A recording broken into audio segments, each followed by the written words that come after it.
Okay, so in the last video, I talked about deductive arguments and inductive arguments, and in this one, I want to continue. I mentioned that if you have an argument that goes if P then Q, P, Q, any argument has this form is a valid argument. Now, instead of constantly writing if then, I will do this. I will use this notation. I'll use the arrow. If P, then Q, P, Q. Okay, so when I use the arrow, it means if P then Q. Okay, so I won't use this form anymore. So when I use this, any argument that has that form, is valid.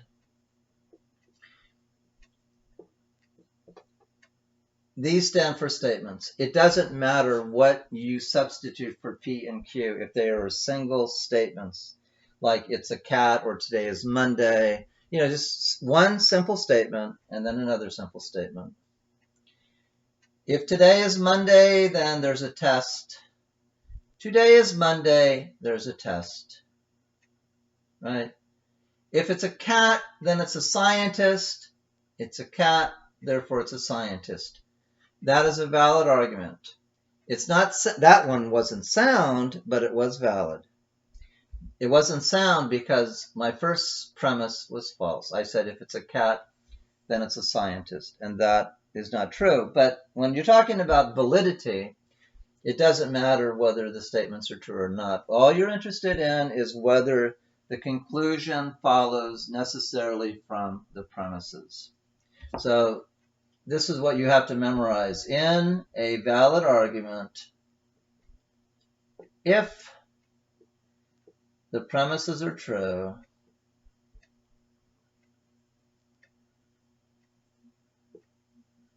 then the conclusion must be true. Okay, that's the key. Basically, just memorize that definition because that is what a valid argument is. And if you don't understand that, then you will not be able to evaluate whether something is valid or invalid. Any argument, so this is a valid form. I'll give you another valid form. Another valid form that you should be aware of is this. If P, then Q. Not Q. So instead of saying writing with not, I'll just go like use the tilde. So it's like that, not Q. Therefore, it's not the case that P.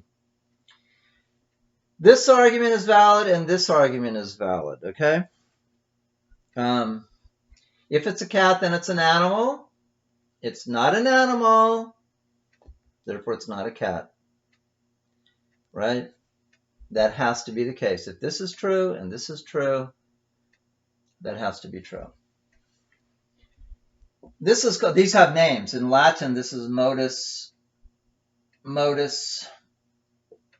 ponens. And this word has become part of the English language. So often people they'll just refer to modus ponens. And when they do, that's what they're talking about. They're talking about an argument that has that form. This argument is called modus tollens. Tollens. So people also refer to modus tollens. That's what they're talking about. An argument that has that form. So these forms are valid. It doesn't matter what you substitute in for them. But you should also be aware of this, that there are two invalid forms. So let me give you the invalid forms because you should be able to recognize when you see these forms, you should be able to instantly recognize that they are invalid arguments. If P, then Q, Q, therefore P, okay? That, you might say, well, that's probably valid, right? No.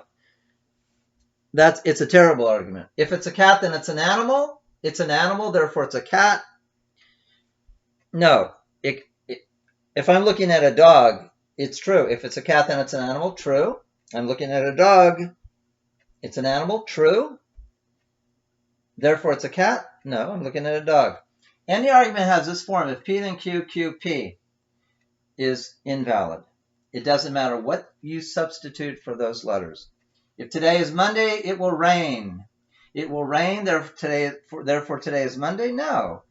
It could be Tuesday. It could rain on Tuesday. It could rain on Wednesday, and so on. So any argument has that form is invalid, and any argument has, I'll give you another form that is invalid. This, let me tell you, this has a name. This is called the fallacy of the fallacy. It's a logical fallacy. It's the fallacy of affirming the consequent.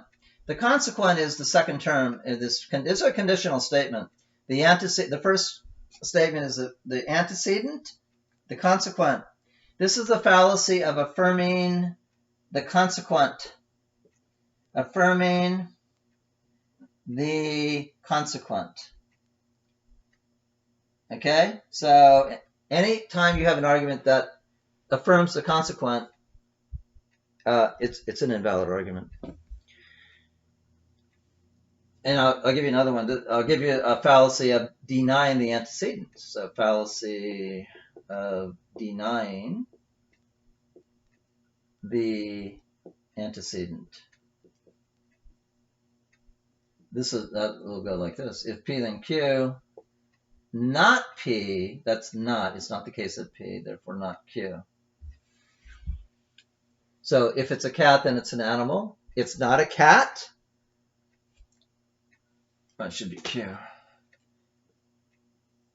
If it's a cat, then it's an animal. It's not a cat, therefore it's not an animal. No, it could be a dog or an elephant. Let's say I'm looking at an elephant. I say if it's a cat, then it's an animal. It's not a cat, therefore it's not an animal. Fault. No good. It could be an elephant or a dog or something else. So this is a fallacy of denying the antecedent. This is a fallacy of affirming the consequent. These are very simple deductive argument forms. So it's very important to be able to recognize them instantaneously then you don't have to think about it. There's another, I'll give you another form called the syllogism. And this is what Aristotle did 2,000 years ago. And basically the syllogism, everyone, that's been around for a couple thousand years, and it's still here. I mean, it's very, very popular. So here's an example of a syllogism. All cats are animals.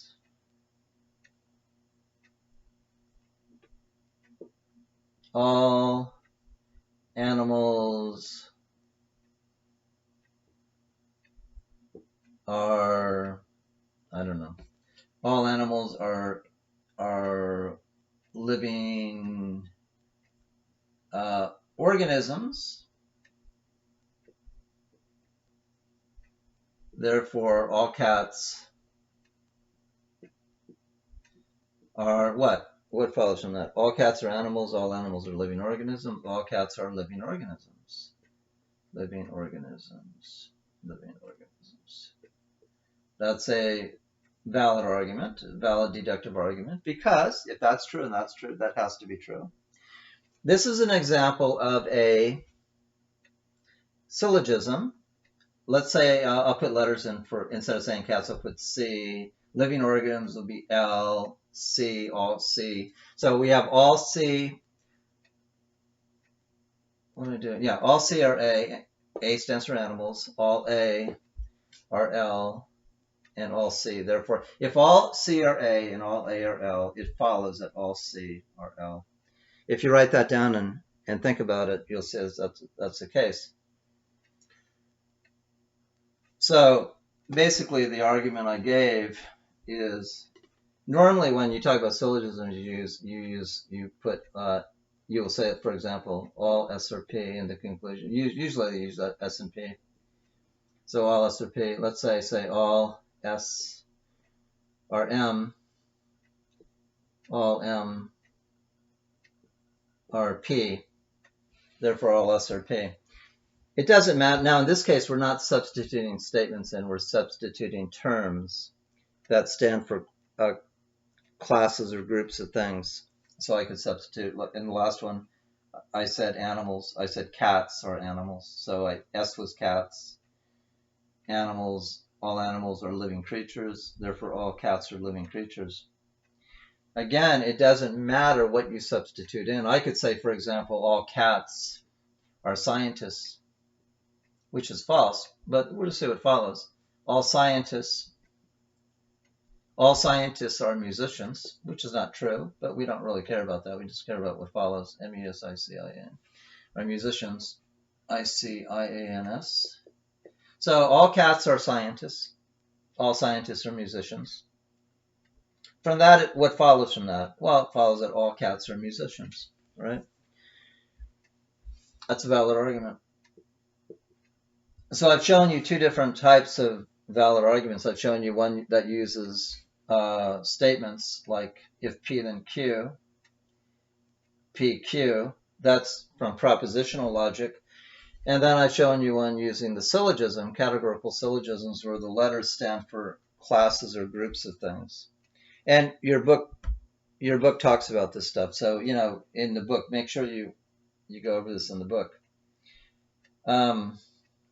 Okay, so anyway, that's the main thing about deductive arguments. Deductive arguments, if the premises are true, the conclusion has to be true with 100% certainty. Inductive arguments, you're never going to get that. You're going to get, at best, you're going to get probability. Something is probably true.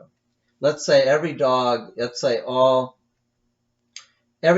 you ever encountered let's say every dog that you've encountered barks.